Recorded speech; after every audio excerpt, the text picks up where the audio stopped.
कठिन परिश्रम का कोई विकल्प नहीं है। अब इनाम लेने वाले बच्चों, मैं तुमसे एक सवाल पूछना चाहता हूं कि आप 24 घंटे में से कितने घंटे पढ़ते हैं? कोई लड़की बताए। यस, कितने करिए, कितने घंटे इस पे?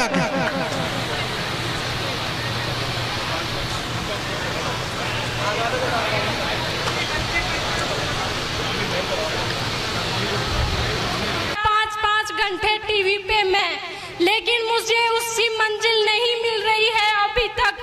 क्यों नहीं मिल रही है? सारी सुविधा है मेरे देश में, लड़कियां ट्रेन चला रही है, चांद्रयान पे जा रही है, सारी बस चला रही है, ड्राइविंग कर रही है, लेकिन डांस में गुजर महिला क्यों नहीं है?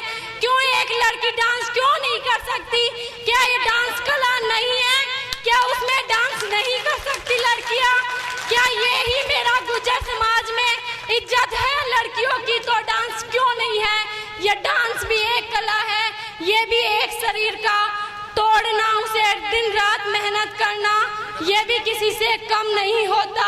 हर देश में कहीं ना कहीं लड़की बहुत ऊंचे हैं, बहुत ऊंचे हैं, बहुत ऊंचे हैं, लेकिन वो पढ़ने में के अलावा और कुछ भी हो सकता है, जैसे डांस, स्पोर्ट, सब कुछ चीजें होनी चाहिए इंसान के अंदर, तभी इंसान कामयाब बन सकता है। मेरे गार्जियंस भी हो गए यहाँ पे, उनको मैं ये बतलाना चाहती हूँ, उनसे मैंने कई बार कहा भी है कि मैं डांस में जाना चाहती हूँ, मैं डांस में जाना चाहती हूँ। स्कूलों में मैंने बहुत अवार्ड जीते हैं, फर्स्ट स्थान प्राप्त किया है, लेकिन उसका कोई मतलब नहीं निकलता, क्योंकि मैं उस मंजिल तक पहुँचने में नाकामयाब हूँ। क्यों ऐसा है? क्या बेटियां जा नहीं सकती डांस में? अरे चंद्रयान पे 2 महिलाओं ने रिसर्च किया है, रितु और वनीता, क्या वो किसी माँ बाप की बेटी नहीं है? क्या वो किसी माँ बाप की बेटी नहीं है जो वहाँ पे जाके आई है? क्या डांस कोई कला नहीं है? मैं पूछती हूँ, क्या डांस कोई कला नहीं है? जहाँ लड़कियाँ जा नहीं सकती, जहाँ लड़कियाँ जा नहीं सकती। एक मैंने कल मिला था मोनिका चौधरी से, जो विकलांग, उसकी आंख है, मतलब कान ही है जिसको बोलते हैं, वो एक डांस में है। आज डांस में मैं भी टीवी पे दिखना चाहती हूँ, मैं भी डांस करना चाहती हूँ, मैं डांस करना चाहती हूँ। मेरी नौकरी में कोई ख्वाहिश नहीं है, मेरी नौकरी में कोई ख्वाहिश नहीं है, बस इतना ही कहती हूँ। इन सभी से निवेदन करती हूँ, जितने भी स्टेज पे जजेस बैठे हैं, कि मेरा भी सपना पूरा करने में मेरी मदद करे और मेरे गार्जियंस को बोले कि मैं अपनी मंजिल तक पहुँच सकूँ, मैं अपनी मंजिल तक पहुँच सकूँ। मैं भी एक दिन टीवी पे देखूँ और आपसे, कर्नल साहब से, उनसे बातें करूँ टीवी पे, उन्हें बुला के ये चाहती हूँ।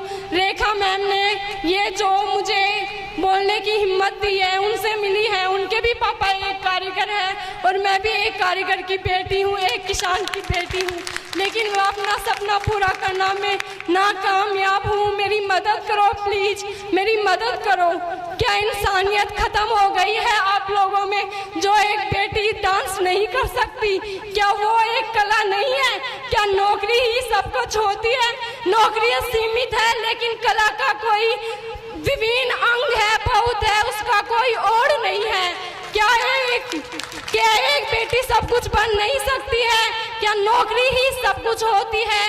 कला है जो सब कुछ है आज, जो सब कुछ है आज। एक माइंड सब कुछ नहीं होता, जो शरीर होता है उससे बहुत सारे कलाएं होती है, हाथ से, पेंटिंग, डांस, जो पूरे शरीर, दिल और दिमाग से किया जाता है। मैं भी 4-4, 5-5 घंटे डांस गानों में लगी रहती हूँ। मेरी मम्मी हमेशा बोलती है कि तू कभी नहीं पहुँच सकती, लेकिन मेरे पापा बोलते हैं कि पहुँच सकती है, लेकिन वो पढ़ाई में पहुँचाना चाहते हैं मुझे। मेरी पढ़ाई में दिलचस्पी नहीं है, लेकिन जो मेरे गुरु हैं यहाँ पे शंकर लाल कसाना जी, उनकी कोचिंग में राजेश चौधरी, उन्होंने मेरे को बोला था कि एक ना एक दिन तू तेरी मंजिल तक जरूर पहुँचेगी, कोई ना कोई देना तेरा साथ, वो मैं तेरा साथ जरूर भी दूंगा। गुरु पूर्णिमा के दिन इंसान में कोई कामयाब नहीं हुआ है आज तक, कोई कामयाब नहीं हुआ है आज तक। बस इतना ही कहना चाहती हूँ मेरी माता, मेरे भाई और बहनों और युवाओं, जो सपना है उसे पूरा कर लो।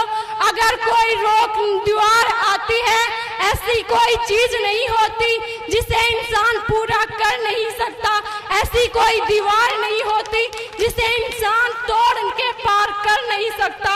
अरे कृष्ण ने तो जन्म हुआ था, तब उसने, उसके पिता ने कटोरे में घाल के ले गए थे उसे, पाँव में पानी में नहीं तैर गए थे, पूरी रात में बरसा था, लेकिन उस बारिश में उसे गोकुल पहुंचाए थे। वो भी इंसाफ था, आज भी इंसाफ होगा मेरे साथ। इन सभी से निवेदन करती हूँ कि मेरे सपने तक मुझे पहुंचाए, मेरी गार्जियन से रिक्वेस्ट करके। नहीं तो जीते जीते मर जाऊंगी, लेकिन अपने सपने को बुलंद नहीं होने दूंगी।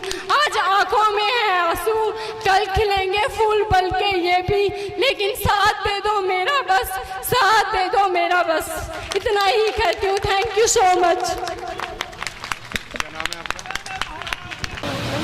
हमें आपके ऊपर गर्व है और मैं सब समाज की ओर से आपको विश्वास दिलाना चाहता हूं कि आप आगे बढ़े, हम आपके साथ हैं।